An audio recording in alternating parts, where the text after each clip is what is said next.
All right. Well, I'm Mike Traylor. I'm a network engineer here with HiPoint Networks. I've been here for 5 years. Prior to that, I worked for a financial institution here in Sioux Falls. I was primarily on the security firewall side of things. So I'm real fond of talking about security with networks. And this subject today, Secure Service Edge, or SSE, is a real big hot topic right now. It's a big button that really I want everybody to be aware of, okay? So this whole conversation is about sparking conversation. If you want to know more at the end of this, talk to your account managers. I hope this is going to be really informational for you. Yeah. So, well, before I do this, how many of you have a distributed or remote workforce? Okay. This whole thing is about securing those remote people, okay? Are any of you concerned about all of the CVEs that have been happening across all firewall vendors? Right? Okay. I'm not just going to blame any one. They're all having problems right now with SSL VPN. So let's just talk about some of those risks. So I found this information online. It was a report of some businesses that had been, they were just asked about things. So of the people or the businesses that were talked to, 56% of those organizations experienced cyber attacks. I'm going to argue 100%. If you have an open port, you're actively being attacked every day, okay? And if you've never looked in your logs, yeah. Of the people queried, 41% of them faced 2 or more VPN-related attacks, indicating persistent vulnerabilities. Primary threats exploiting VPN were ransomware, malware, and DDoS attacks. And of the ones who were attacked and got through, well, a lot of them were having lateral movement within the organization. Big problem there, right? And security concerns, 91% of the respondents of that survey expressed concerns that VPNs could compromise their IT security environment. I think everybody should be concerned about that at this point. There have been recently a number of CVEs over the past, this goes back about 2 years now. Ivanti, SonicWall, Fortinet, Ivanti again, another Fortinet, Palo. No one vendor is immune to this. Even the top of the line, right? Number 2, or the top 2 on this chart. Since 2020, we've been seeing an upswing on the number of VPN-specific CVEs every year. I don't know if it's problems with code, the bad actors are just getting better. AI specifically really has been helping them get better at being bad, right? I added this just last week. I was looking through news and looking for recent things. So August 14th, Cisco reported an SSL VPN denial of service vulnerability. This is still happening, just last, September 10th and 11th. So Australia had an active attack going on. There were some other ones being targeted by Akira ransomware hackers. I think that was down in Africa or something like that. These bottom ones were the same CVE that was published in August of 24. Think about that. This is an open CVE for a year now, and people are still getting hit by it because they're not patching, they're not taking care of these. This is really hard to see, but I went into my Palo in my lab, and I just looked, hey, I want to see all traffic hitting my public IP address that I had my VPN tied to. This is all 443 traffic only, and this is over the period of 2 minutes. All just bad actors hitting it, trying to get through, because nobody else is trying to connect to that. They're just scanning, constantly hitting, right? Just 443. Oh, and some of them inbound deny not US IPs. Okay. This is over about 4 seconds time. I did not limit it to 443, but we see one IP hitting the vast majority of these, just doing a scan. Hey, what ports are open? If you don't ever look at your VPN or your firewalls, look, you'll see all this. If you've got an open port, they're looking constantly. Doesn't matter who you are. This is a lab firewall. All right? So what is the challenge with remote users, okay? You got legacy VPNs are constantly under attack. Traditional perimeter is gone. How many of you have all of your employees behind one firewall at HQ now? Right, pretty much nobody. Users and assets need to be secured regardless of where they are. If they're working from home, they're in a coffee shop, in a hotel, they're at a trade show. You want to secure where they're going, what they're doing, and you want to make sure that the device they're on doesn't get compromised. So how do we do that when they're away? Well, that's what SSE is supposed to be taking care of for you. Not supposed to be, does. So we're going to secure your remote client access to resources. We're going to leverage it doing ZTNA or Zero Trust Network Access. This whole thing is foundational upon that. We're not going to start out saying, okay, you're authorized, you can get to anything you want.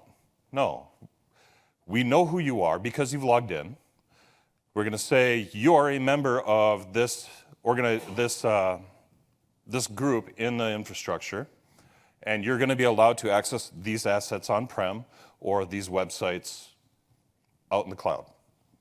We're going to secure your account with multi-factor authentication, MFA, so that even if your credentials got compromised, you still have to MFA, okay? Secure client or secure remote client web activity. We're going to make sure you're only getting to reputable websites, okay? Secure the headquarters by removing the open inbound connections required by traditional remote user VPN. This, to me, is number one. Out of all of these solutions, how can you be attacked if you don't have an attack surface? Okay? Most of these solutions, you're invisible. Okay? So what is SSE? Let's break it down. You've got remote user access, VPN. SWAG or Secure Web Gateway, CASB or Client Access Secure Border, ZTNA, Zero Trust Network Access, DLP or Data Loss Prevention. Pretty much all of the vendors of this use connectors or sockets as part of the solution, and then POPs or point of presence. So let's talk about these. So SSE is going to replace SSL VPN for your remote users to connect. It can be agent-based or agentless.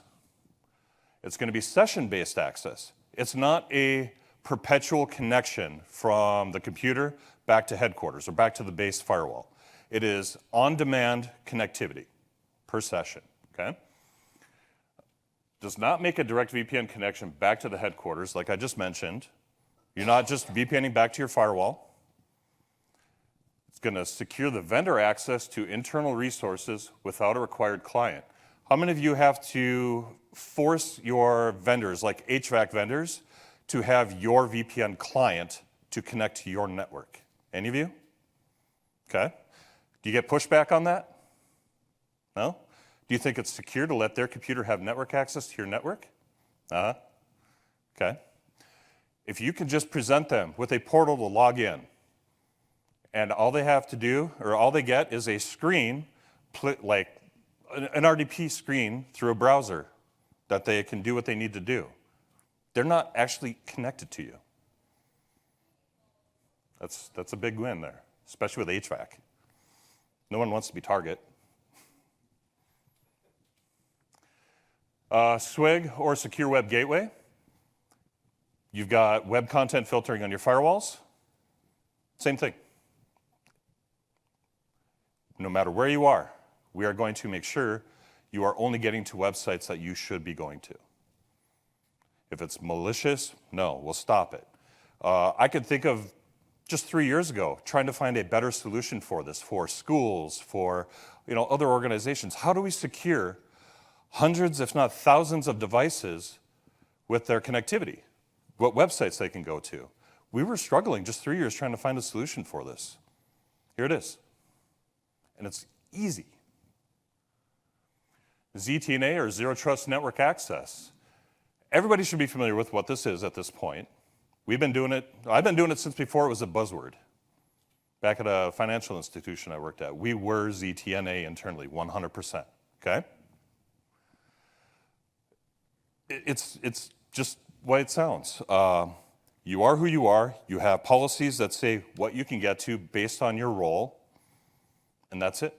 If you shouldn't have access to it, you don't.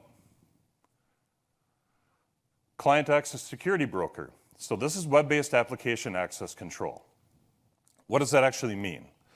Say you're a member of just a regular employee at a business, right? And the company's policy is, hey, we will let you go to LinkedIn, okay? But you can't post, you can't use messaging. You could just go there and see who or what all your colleagues are doing on a daily basis, right? Hey, so-and-so got promoted, great.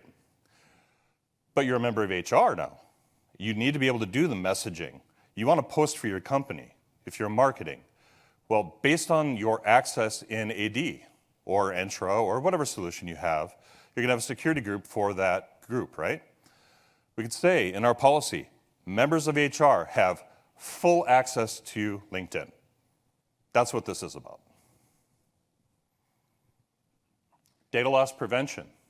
I know we have some financial and healthcare in here. DLP should be front of your mind with HIPAA or PI or PCI, right? So we could see, because we're doing decryption, bottom line there, we could see what's going through. How many of you are doing decryption today with your firewalls?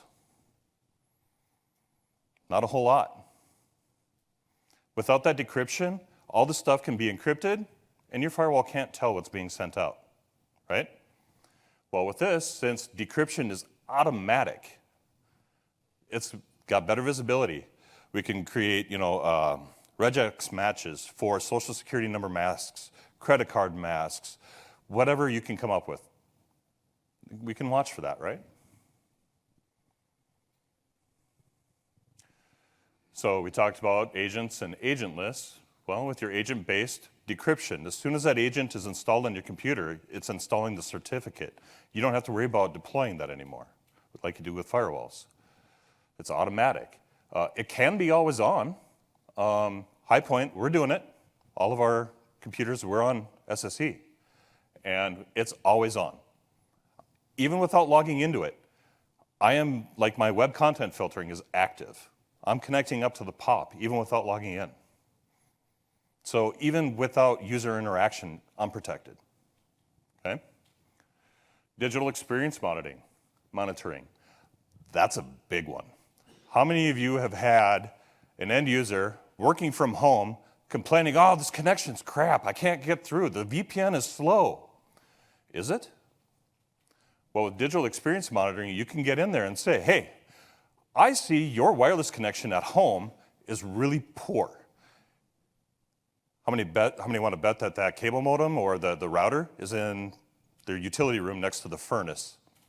Really bad connection, right? It has nothing to do with the solution we're providing you. Cable up or move it. Bet you works better. Agentless. I talk about vendor access. I talk about the HVAC vendors. That's the one that comes to my mind foremost. Okay? Publishing internal apps and sites. If you want to be able to have them access it without the VPN, without direct access, publish it as a URL, an internal URL, in a portal that they have to authenticate to with MFA. And you can say, hey, this group gets this access. So it doesn't even have to be on a per user basis. It can be, but that's hard to manage, right? Some of them will use things like guacamole on the back end to present you an RDP session. Real easy. Connectors or sockets. Not all vendors use this, I believe. Most of the ones that I've worked with do. And what is a connector or socket? Well, it can be a physical or virtual appliance on your network that's what gets you access in. Now, we talked about not having that inbound access open, right? No open ports. these connectors are going to be making an outbound session, establishing that channel or lane for the inbound to come in from the POP. So you have that physical device behind or to the side of your firewall. It establishes a connection to the point of presence. That's all it does. It's open. Now, when Scott is working remotely in Vegas at a trade show, he's connecting to the nearest POP. Now, those POPs are connected for the best, they want to have the best connection between points of presence, right? So you have more efficient routing. You're not going to say, hey, this is really super slow, this sucks, right? So they connect to that. He wants to access a file back in the share at headquarters. It's going to go POP to POP, down that session to the connector, and that's his access. It's all secured. Okay? Can also be a gateway at a branch location. So we talk about financial. You got a bank, you got multiple branches. Well, rather than putting an actual firewall at that branch location, you put the connector there. It establishes that connection up to the cloud. You access the internet from there, or you access stuff back at headquarters. Okay? So, and the point of presence. It is the connection point for all the remote users, for branch locations. I know around here, for most of them, I think the closest one's going to be Minneapolis. As I said, HiPoint uses this, and I've had no problem with any of the responsiveness, with the behaviors, anything. It's all great. Okay? The vendors typically have their POPs interconnected through the cloud, like AWS or Google or something, right? I know one vendor, they pride themselves on having private fiber in between the POPs for the best connection they can provide.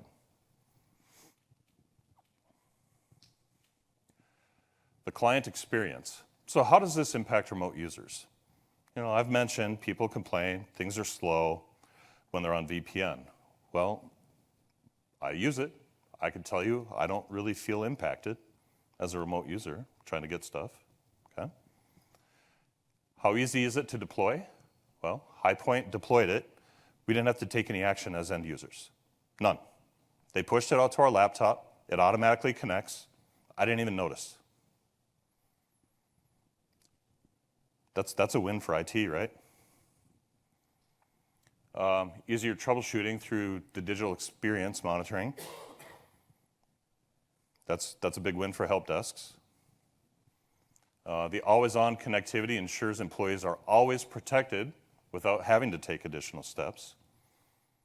Now, I do have to log in if I want, if I want my IP to be coming out of our West Fargo office, because we have some access that requires that. I log in, I now have an IP out of West Fargo instead of Sioux Falls or Minneapolis or wherever the POP is, right?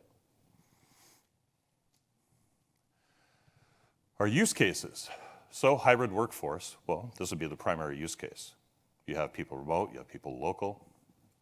You're going to have your agents authenticated with MFA, your contractors, agentless access, so they don't have to install that, lightweight, easy for them to do. Gives you granular control of access of everything they access, whether it's on-prem, in the cloud, SaaS applications. Again, ease of deployment. I can't say enough how easy it was. Use case data protection. Well, if you're in financial or healthcare, you got to keep that PI data, the HIPAA data secure. So we're going to have inline data loss prevention because you're decrypted. We see everything. CASB, making sure you're only accessing sites you should be able to. You don't want people offloading this information to box.com or Dropbox, right? Well, nobody can get to those sites from your computer. If you try to offload this to something and that data matches what we're looking for, powers that be are going to get notified. You go, hey, what you doing there, right? Real quick response.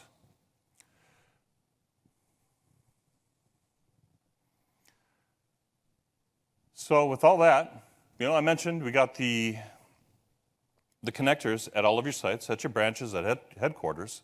What's the next logical step? SD-WAN. You take it from SSE to SASE. That's what the A is. It's the SD-WAN component of it. You now have everything controlled in the cloud. It already knows about the networks at all your locations so that your remote users can get dropped off at it. Real easy to just add that component. No firewalls, physical or virtual connectors. It's all good stuff.